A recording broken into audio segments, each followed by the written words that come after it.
Who was Christopher Columbus? Chapter 6. Shipwreck. By early December, the Pinta had gone off on its own to find gold. The weather was turning colder and stormy. If the Nina and the Santa Maria were to return to Spain before winter set in, they had to leave soon. But there was still more to explore. Columbus thought, so he ordered his ships to sail. On December 6, Columbus named the island they landed on Hispaniola, because the trees reminded him of Spain. Then on Christmas Eve, disaster struck. Some men were celebrating. After a long night, Columbus went to sleep. So did most of the crew of the Santa Maria. One of the ship's boys was left in charge. The wind was calm and the ship was moving at a slow pace. Yet sometime after midnight, the Santa Maria crashed into a coral reef. A cry rang out and Columbus was awoken. Desperately, he tried to save the ship, but it was too late. Her sides had ripped open. The Santa Maria was sinking. Columbus called for help. A local Taino chief sent men in canoes. They unloaded the Santa Maria and brought the goods and supplies ashore. Besides helping unload the ship, the natives brought gold. Not a lot, just a few samples, masks, jewelry, and other small trinkets. After he got over the shock of losing a ship, Columbus took the sinking of the Santa Maria as a sign.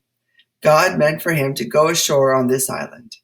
After all, the chief had given Columbus rings, necklaces, and masks made of gold, and gold was what he had come for. Perhaps now they could go home. But Columbus only had one ship left. Martin Pinzon and the Pinta were still missing. They couldn't all return to Spain on the small Nina, so Columbus built a fort. 40 men would remain there through the winter.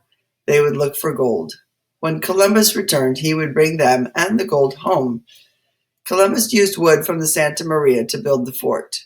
A moat was dug around the fort, and the Santa Maria's cannons were put up. Columbus named the fort La Navidad, that is Spanish for Christmas. The Nina was loaded with fresh food and water. With what little gold he had, Columbus headed home on January 4th, 1493.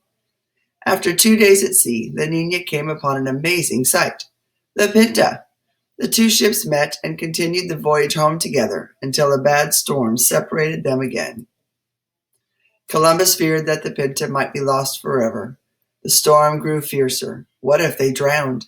Then nobody would know that the voyage had been successful. So Columbus grabbed a piece of parchment and wrote about his discovery of new lands. He wrapped the letter in cloth, covered it in a cake of wax, and placed it in a barrel.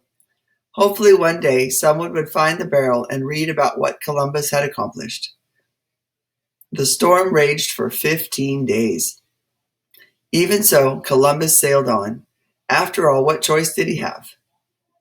On March 15th, Columbus dropped anchor in the waters of Palos. It had been almost 7.5 months since he had last seen this beautiful harbor. What joy he must have felt. And amazingly, the Pinta had also made it home safely. Of course, King Ferdinand and Queen Isabella wanted to see Columbus right away, so he set off for Barcelona. Everywhere people ran out into the streets to catch a glimpse of Columbus and his crew. The people had never seen Indians or parrots or corn before. At last, Columbus reached the royal court. There, under a golden canopy, sat Ferdinand and Isabella. As Columbus approached the king and queen, the royal couple stood up. Only a great lord would receive such a greeting. Columbus kissed their hands and sat down next to them. Then he described his journey.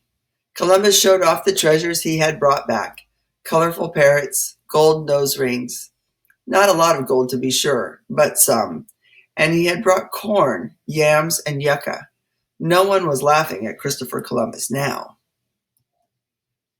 Best of all, the king and queen kept their word. Columbus was given the title Admiral of the Ocean Sea. He was made Governor General of all the lands he discovered, and he got to keep 1/10 of all the treasure he had brought back. Christopher Columbus was a hero. He rode through Barcelona, seated next to the king. People cheered. This was the greatest moment of his life.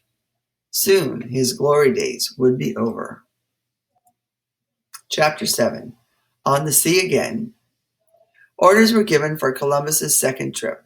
He was to return to Hispaniola, bring back the crew left there, and leave more men to settle the land. Columbus was elated. Here was another chance to bring back gold. On his first voyage, Columbus practically had to beg men to join him.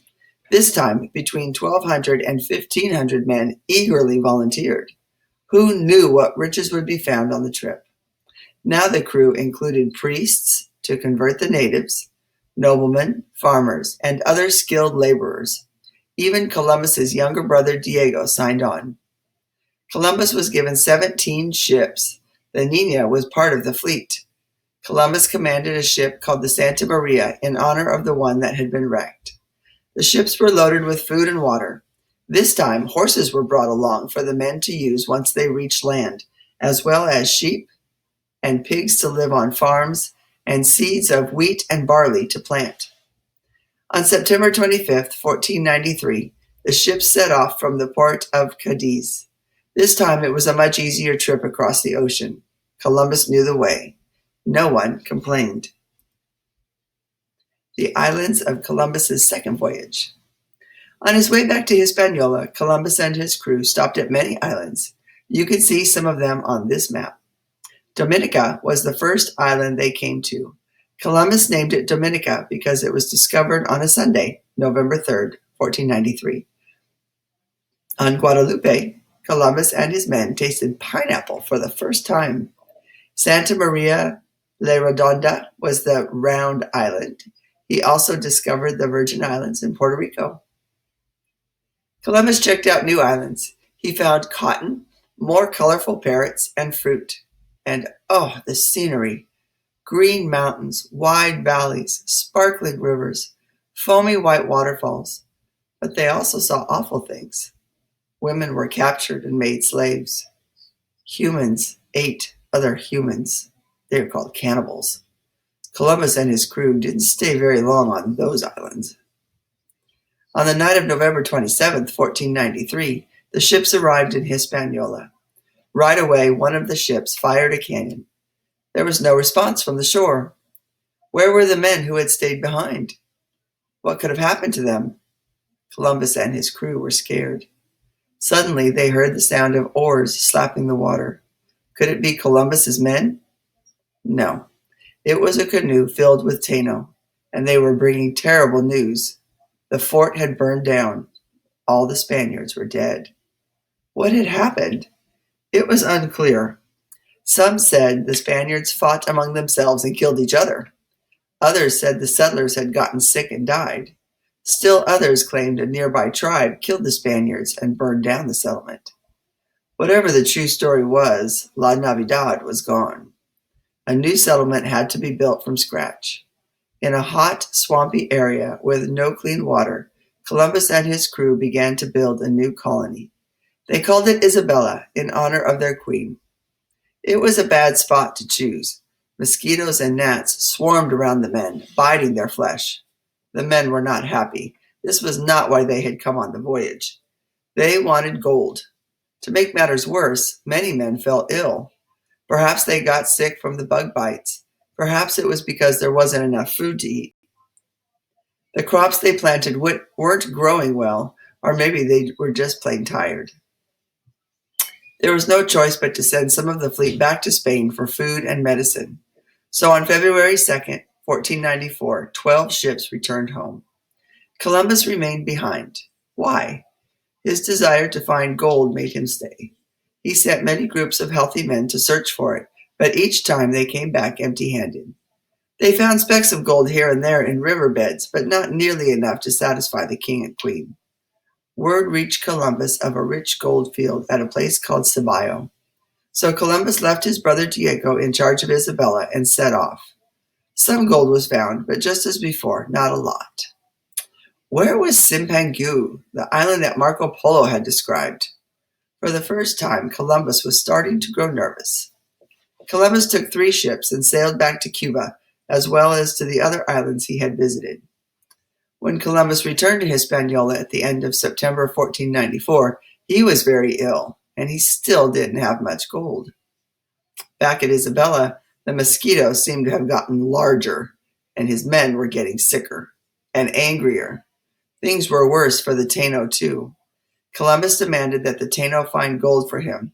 Every adult had to supply a certain amount of it or face severe punishment. The Taino tried to fight back. However, their simple swords, bows, and arrows were no match for the Spaniards' weapons. They had crossbows and muskets. With no gold for King Ferdinand and Queen Isabella, Columbus decided to take many Taino back to Spain as slaves. It was a terrible thing to do, but Columbus felt that it was his right. After all, he had claimed the land for Spain, so wasn't it his right to claim the people too? The answer, of course, was no, it wasn't his right. Still, Columbus loaded ships with 500 Taino and sent them off to Spain. Perhaps the slaves could be sold at market and bring in money. Columbus was also nervous because he knew that word had gotten back to Ferdinand and Isabella that Columbus was not a good leader. He was stubborn and arrogant. Columbus concluded that he had to return to Spain to defend himself. Nothing that was going wrong was his fault. Perhaps God was punishing him. Columbus put his brothers Bartolomeo and Diego in charge of Isabella. It was March 10th, 1496. He loaded up 2 small ships. Raising the anchors, Columbus headed back to Spain.